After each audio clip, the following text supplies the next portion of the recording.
Salut à tous, j'espère que vous allez bien, c'est Romain et on se retrouve aujourd'hui pour débriefer cette victoire 2-1 contre Toulouse. Un PSG amoindri s'en est remis à des exploits individuels de Messi et Achraf Hakimi sur des frappes sans élan en dehors de la surface, dont eux seuls ont le secret pour s'imposer contre Toulouse, qui eux ont décidé de nous attendre, pas vraiment nous presser comme les Rémois dimanche dernier, et leur plan a fonctionné un temps puisqu'ils ont réussi à marquer sur un coup de pied arrêté, un but sur coup franc qui est pour Gigio Donnarumma.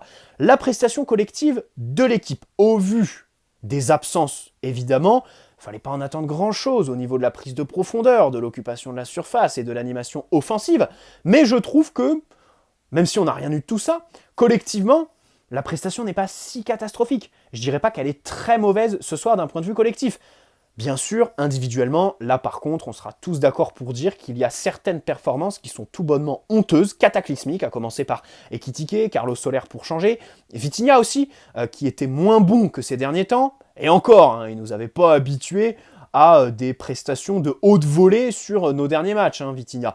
Bref, dans tous les cas, le match commence tranquillement, parce que le PSG a la possession, réussit à animer, avec des guillemets, ses côtés. C'est vrai qu'en première, notamment à droite, le trio Hakimi-Messi, et j'y inclus Carlos Soler, a réussi à plutôt bien combiner par moment, sans pour autant se créer des occasions franches. Bien évidemment, tu payes ton manque de qualité devant et le fait d'avoir que des joueurs qui veulent décrocher, participer à la construction plutôt que attendre, t'apporter un petit peu de présence dans la surface, ou alors qui seraient intelligents dans leur déplacement dans le dernier tiers. Tu n'as rien de tout ça, donc c'est très compliqué. Au final, tes buts, eh bien, ils viennent d'exploits individuels déjà, comme je disais, et surtout en dehors de la surface. C'est la première fois que le PSG marque 2 buts dans un match en dehors de la surface depuis la victoire 5-1 contre Lille. C'était en début d'année 2022, avec, je crois, un but exceptionnel de Mbappé, si je me souviens bien. Et il y avait Messi aussi qui avait marqué ce soir-là.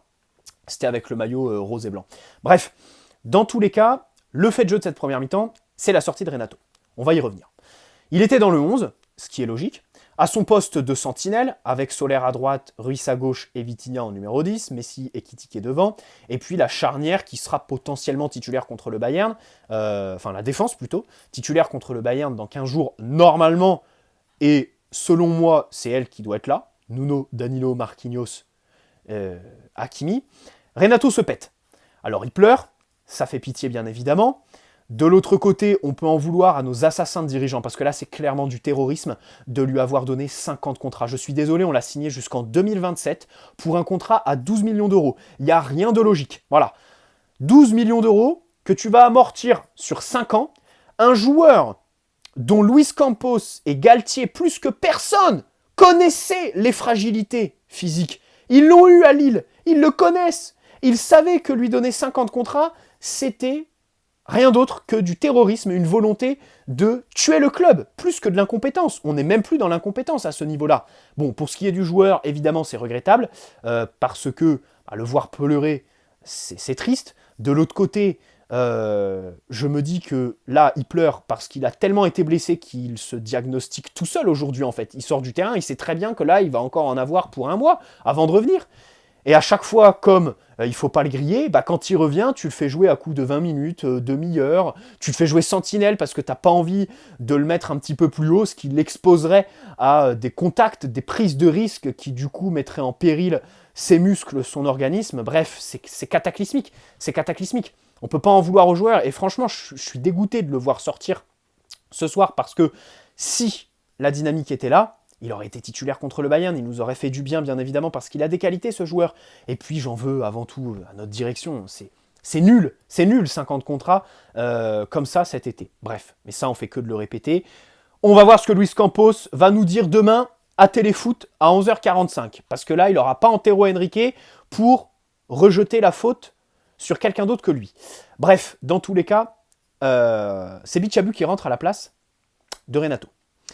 Donc tu fais monter Danilo d'un cran, je peux comprendre, dans la mesure où tu as Toulouse qui ne te presse pas, et du coup tu veux mettre un défenseur qui va avoir de la personnalité avec le ballon, qui va casser les lignes. Et puis Danilo au milieu, encore une fois sa prestation ce soir nous le prouve, avec ballon, il est transcendé complètement. Mais ce mec-là n'a jamais montré autant de qualité avec ballon que ces derniers temps, sur l'année 2022 et sur ce match aujourd'hui. Les orientations sont excellentes en fait. C'est super ce que fait Danilo. Mais le problème, c'est que contre le Bayern, c'est pas lui qui sera sentinelle, ce sera Marco. Et lui, il faut qu'il prenne des repères avec Marquinhos en charnière parce que ce soir, le match de Marquinhos, je suis désolé, je le mets en relation avec l'absence de Ramos. Je le trouve bien plus libéré quand Ramos n'est pas là, Marquinhos, parce qu'il n'a pas à couvrir son compère qui court à 2 à l'heure, qui fait des erreurs de lecture, qui se jette n'importe comment, comme sur le second but de Lens au 1er janvier. Et donc Marquinhos ce soir a quand même fait une prestation bien meilleure. Voilà, je mets une corrélation entre ces deux facteurs, l'absence de Ramos et Marquinhos qui est beaucoup plus à l'aise, j'ai trouvé. Il faut absolument qu'il soit titulaire avec Danilo contre le Bayern. Voilà, c'est simple. C'est simple. Soler enchaîne, il sera titulaire au milieu de terrain. Renato est blessé. Alors du coup, il faut faire Verratti, Ruiz, Soler. Pourquoi pas Warren. Ouais, bon bref, t'arrives dans un cul-de-sac. Ouais. Cet effectif est cataclysmique. Il est construit n'importe comment. Et là, on se retrouve dans un mois de février qui va être très, très, très tendu. Donc voilà, entrée de Bichabou. Alors, il y a le jaune, la faute, qui mène au but, on ne l'oublie pas. Mais derrière, je crois qu'il récupère 13 ballons. Le record pour un Parisien cette saison sur un match, c'est 14. C'était Danilo contre Auxerre. Donc c'est pour vous dire la propreté des interventions de Bichabou ce soir. Plutôt bon, avec ballon aussi, personnalité. Donc j'ai plutôt bien aimé son entrée. C'est quelqu'un... personnellement, je l'aurais pas du tout fait rentrer. J'aurais fait le choix par défaut, Warren pour Renato. Mais au final, il fait un bon match. Voilà. Warren doit rentrer plus tôt, bien évidemment. Il fait plutôt une bonne entrée. Il y a une percée à un moment donné qui est plutôt pas mal, même si à un autre moment, il récupère un ballon qu'il repère juste derrière. Hakimi, évidemment, il prend sa revanche par rapport au but qui était refusé plus tôt dans la semaine contre Montpellier. Magnifique. Sans élan, mettre autant de puissance dans la frappe. En plus, c'est sous la barre, tout juste, extraordinaire. Sur un exploit complètement individuel parce qu'il part du côté. C'est le seul qui apporte du danger sur la première mi-temps parce que Nuno fait pas forcément une bonne première mi-temps, même s'il monte en puissance en seconde. Voilà, Achraf de son côté fait un excellent match dans la lignée de Reims, de Montpellier, et on est très content de le voir à ce niveau juste avant le Bayern parce qu'on va avoir besoin d'apporter du danger, de la profondeur, de la qualité technique, comme sur sa passe décisive pour le but de Messi. Alors, très beau but de Messi, en première touche, sans élan pareil, après une belle chevauchée d'Hakimi et aussi une passe vers l'avant de Vitinha qu'on notera, enfin vers l'avant, de 5 mètres, mais bon, c'est déjà ça pour Vitinha, on le note. D'ailleurs, en toute fin de match, il avait l'occasion enfin d'ouvrir son compteur but. Mais non, au final, ce garçon, hors Coupe de France, reste à 0 but, 0 passe décisive. Encore une fois, ce soir, son match, je ne sais pas quoi en dire, parce que c'est très compliqué d'avoir aussi peu de personnalité, en fait. Aussi jeune. Et moi, je ne comprends pas comment on peut le défendre.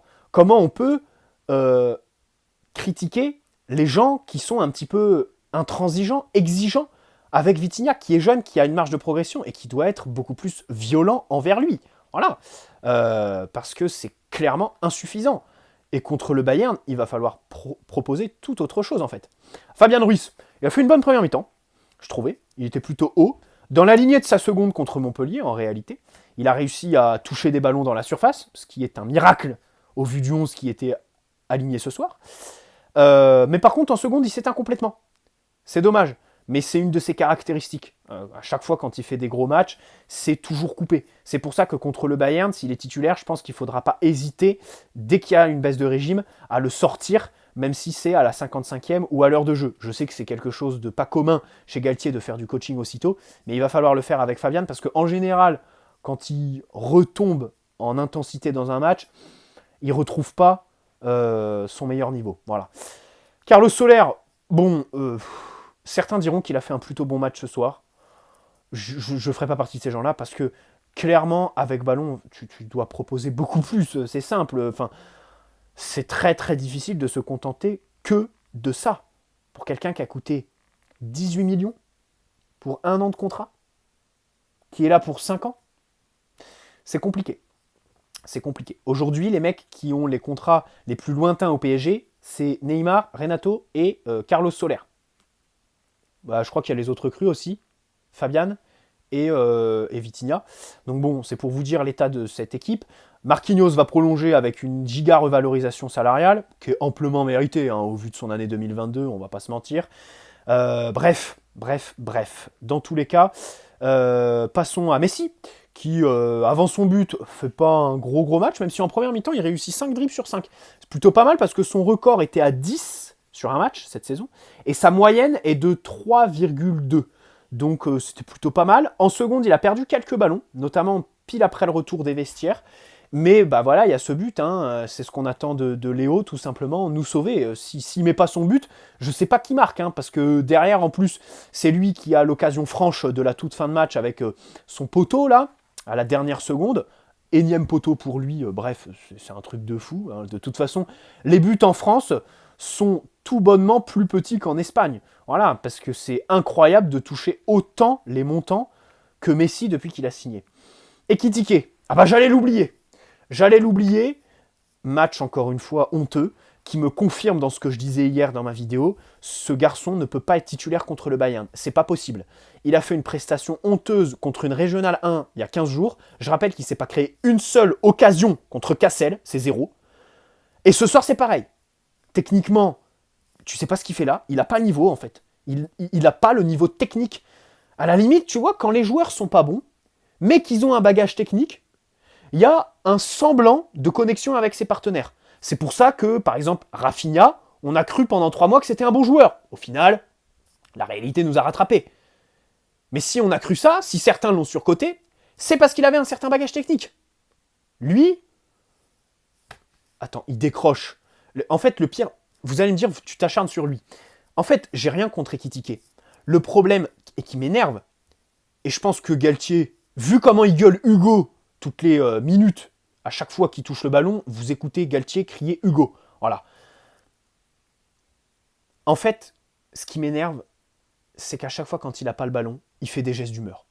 Le mec, il fait des grands gestes comme s'il était dans un clip de rap, à croire que c'est Mbappé. Non. Mon gars, t'es pas lui. T'as pas le ballon, c'est logique. Tu te déplaces n'importe comment, tes coéquipiers ne peuvent pas te faire confiance puisqu'à chaque fois, les ballons que tu leur redonnes, c'est des bouses. Alors arrête de te plaindre. Voilà, contiens tes émotions, parce que ton langage corporel, en fait, c'est ça qui fait que ça m'énerve. Sans parler, bien évidemment, des faits, hein, parce que ça, à la limite, c'est subjectif. Les faits, ils sont là. Techniquement, il fait que décrocher, alors qu'il faut absolument qu'il nous apporte de la présence dans la surface, qui se déplace. Mais remarquez, à quoi ça servirait? Si tu lui demanderais de faire ça, est-ce que ce serait efficace? Vu comment, quand Achraf centre, il ne sert à rien, il est jamais au bon endroit, c'est simple, voilà, jamais au bon endroit. Physiquement, au duel, il se fait voltiger à chaque fois, parce qu'il est tout mince. Techniquement, les conduites de balles, et là ce soir il y avait des conduites de balles à un moment donné, mon frère, mais c'est pas possible, c'est pas possible. Là, sur Twitter, il va y avoir une compilation de son match sur une musique de flûte, et ce sera amplement mérité, ce sera la compilation de l'année là. Parce que vraiment, c'est catastrophique. Mais la vidéo qu'il avait fait là avec Amine, Mathieu, Billy et Inoxtag, elle aurait dû nous alarmer très rapidement. Parce qu'il n'en met pas une dans la vidéo, dans le live sur Twitch là. Même sur Twitch, avec Inoxtag, il n'en met pas une. Alors imagine avec Messi au Parc des Princes. Voilà. Donc franchement, c'est compliqué. C'est compliqué. Et en fait, j'en veux pas aux mecs, aux joueurs. Enfin, même si tu peux te questionner sur son choix de signer au PSG, alors qu'il avait même pas une saison complète en Ligue 1, il fait le gap Reims-PSG. Déjà, tu peux te poser une question de son choix personnel. Et puis le choix du club. Le club qui vise un pivot et qui recrute un Mbappé en plus jeune et en 10 fois moins fort, même 1000 fois moins fort. Mais ça, et 35 millions, attention hein, les gars. Pour que l'option elle soit pas levée, il faut qu'on soit troisième. Bon, remarque, vu notre niveau de jeu, c'est plausible. Hein, ça se trouve, Lens et Marseille, ils vont nous mettre au taquet. Mais c'est compliqué. Bref, je ne m'attarde pas dessus. Nuno, comme je l'ai dit, première mi-temps où il est apparu assez nerveux, il prend un jaune. J'ai pensé d'ailleurs qu'il était pas loin du rouge à un moment donné en seconde, mais il fait globalement une belle prise de profondeur, des belles courses avec ballon en seconde mi-temps, il se reprend bien. Aussi, le rythme est revenu, hein, c'est pas de secret. Hakimi, comme je l'ai dit, match fantastique, donc ça fait plaisir. Marquinhos, qui se rassure. Et comme je l'ai dit, l'absence de Ramos est à mettre en relation avec sa bonne prestation parce qu'il n'a plus à le protéger, à courir pour deux. Danilo, en sentinelle a été très bon, voilà, les orientations et tout ça, comme je disais techniquement. Et au final, c'est un PSG qui collectivement n'a pas fait une piètre prestation, même si oui, il y a des choses à revoir. J'ai trouvé que le ballon a plutôt bien circulé par moment, même si bien sûr c'était trop latéral, mais de l'autre côté, ce soir, tu peux pas reprocher trop de latéralité au PSG, sachant que personne proposait de verticalité en fait.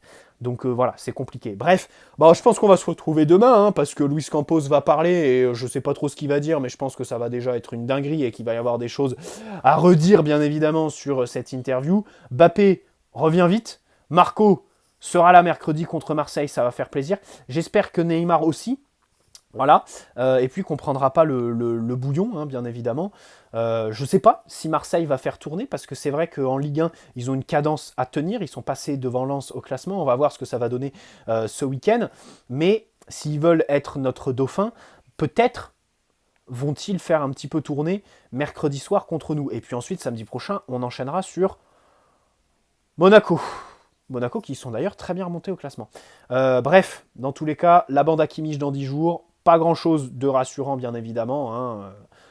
Pour tous ceux qui disent que nos remplaçants jouent mieux sans les stars devant, bon bah ce soir on en a eu l'extrême confirmation, hein, bien évidemment. Bien évidemment, le problème au PSG, c'est sûr que ce sont les trois devant et pas le gap. Bref, bon, si on veut être honnête, tout le monde est un petit peu le problème. Hein. De la direction à Luis Campos, Galette, la MNM parce qu'ils jouent quand ils veulent, parce qu'ils sont aussi trois joueurs de grand talent pour une équipe de 11 joueurs. Et puis évidemment les remplaçants qui ont été recrutés n'importe comment.